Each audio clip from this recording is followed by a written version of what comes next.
আসসালামু আলাইকুম। কী অবস্থা সবার, কেমন আছেন? আশা করি সবাই ভালো আছেন। আমি আলহামদুলিল্লাহ ভালো আছি।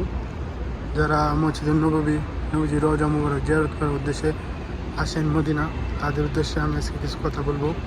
তো প্রথমেই যারা উদ্দেশ্য রওজা মুবারক যাওয়ার গেট 22 নম্বর গেট দিয়ে রওনা দেবেন।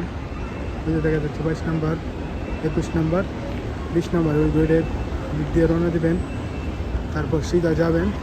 তারপর 1-2 ওইটা হলো গেটের মুখ। এই 1-2-এর মুখ দিয়ে ঢুকতে হইব।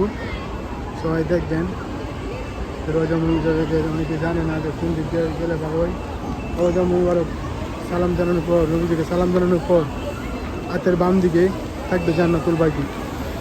তো ওইদিকে সালাম জানাবে জান্নাতুল বাকি। বাচ্চারা শুধু এসে মাদ্রাসা, কত সুন্দর বাচ্চারা।